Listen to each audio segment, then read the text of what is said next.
إن في خلق السماوات والأرض واختلاف الليل والنهار لآيات لأولي الألباب. Nah, selanjutnya, Assalamualaikum Waalaikumsalam. Semoga Allah merahmati antum. Bayakum.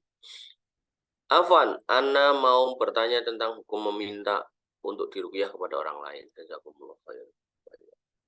Jadi ketika kita ngomongkan minta diruqyah, Nabi SAW mengatakan ada 70.000 orang yang nanti akan masuk surga tanpa hisab dan tanpa adab. Salah satunya alladzi la yastarqun. Mereka yang tidak minta diruqyah.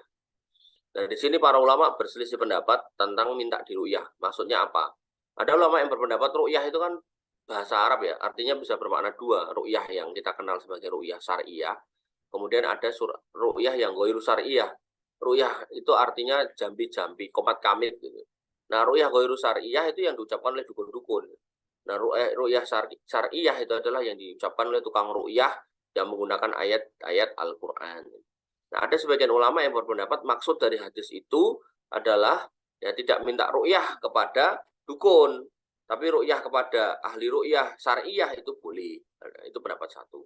Pendapat yang kedua, ya nggak boleh walaupun kepada orang yang bisa meruqyah syariah. Ya.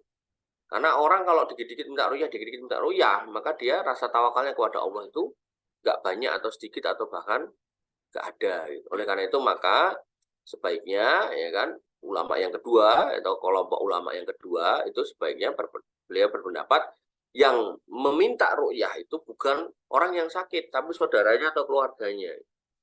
Nah, maka di sini perlunya kita memperhatikan keluarga atau saudara kita. Oh, dia kayaknya sakit nih rada suwung gitu kan. Ya udah tak carikan ustadz ruqyah. Nah, itu boleh kalau kayak gitu. Tapi kalau yang sakit sendiri yang menyatakan dan meminta gitu kan ini yang jelek.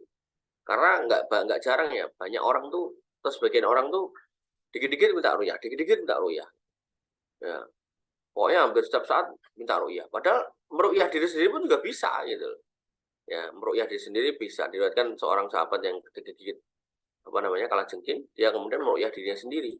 Bahkan Ibnu Qayyim al-Jauziyah itu mencontohkan kalau kita sakit perut gitu, kita diminta untuk ambil air putih kemudian baca Al-Fatihah 7 kali terus minum gitu, tiup kemudian minum. Meruqyah diri sendiri gitu. Nah, oleh karena itu maka saya secara pribadi lebih condong kepada kelompok yang kedua. Artinya kita jangan meminta ruqyah. Apakah syariah lebih-lebih yang ghairu syariah, nah, apalagi yang dari dukun itu haram gitu kan. Maka kalau memang kita ada kondisi-kondisi yang nggak enak badan, ya kita sampaikan kepada istri kita, kepada anak kita, orang tua kita mungkin gitu kan. Dan mungkin kita sampaikan kepada mereka, mungkin saya kayaknya butuh ruqyah. Nah, agar mereka yang mencarikan, bukan kita sendiri yang mencari. Wallahu ta'ala alam.